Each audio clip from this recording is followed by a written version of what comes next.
조국혁신당 대표 조국입니다. 최상병 특검법은 좌우의 문제도 아니고 진보 보수의 문제도 아닙니다.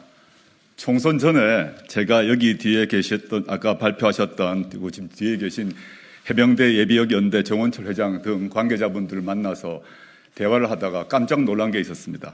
우리 정원철 회장께서 국민의힘 당원이시란 겁니다. 저는 국민의힘에 반대하는 입장이죠. 너무도 잘 아시겠습니다만은 여기서도 알 수 있듯이 최상병이 어떻게 죽었고 그에 대해서 진상규명을 해서 합당한 자에 대한 처벌을 하는 것이 진보 보수와 무슨 관계가 있습니까? 좌우와 무슨 관계가 있습니까? 이 점을 분명히 말씀드리고 싶습니다.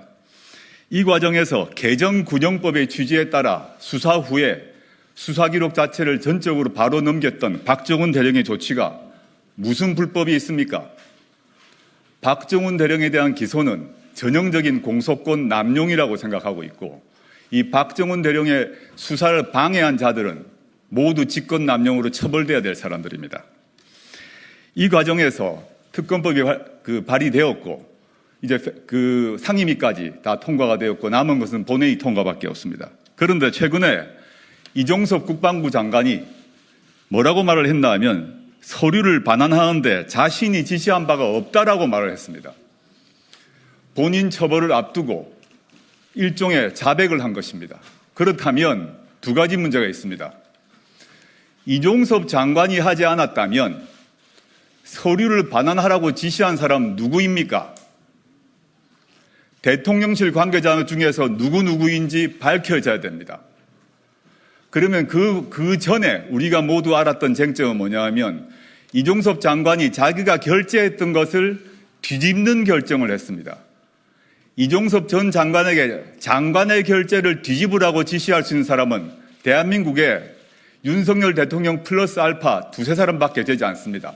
이 두 가지 이슈, 이종섭 장관의 그 장관 자신의 결재를 뒤집으라고 지시한 사람, 그 다음에 이종섭 장관은 하지 않았다고 하는 서류 반환 지시를 한 사람을 밝혀야 합니다.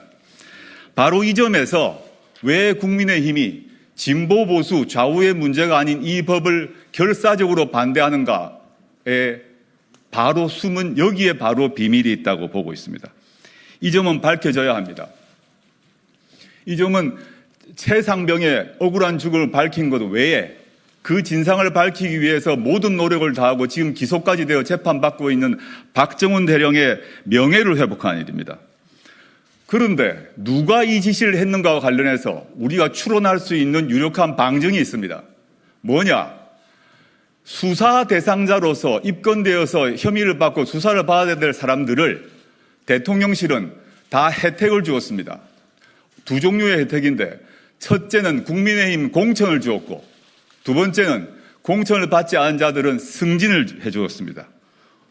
왜 승진을 해주었을까요? 왜 공천을 해주었을까요? 입을 막기 위해서입니다. 이종섭 전 국방부 장관을 해외로 도피시킨 이유와도 같은 맥락입니다.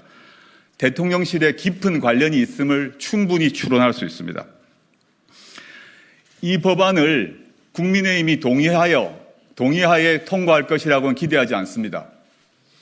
그러면 야권이 힘을 다 합해서 통과시켜야 할 것입니다. 국민의힘 별도로 여기 많이 계신데 조국혁신당은 22대 이전에는 21대의 경우에 있어서는 한 석밖에 없지만 그 한 표를 행사할 것입니다.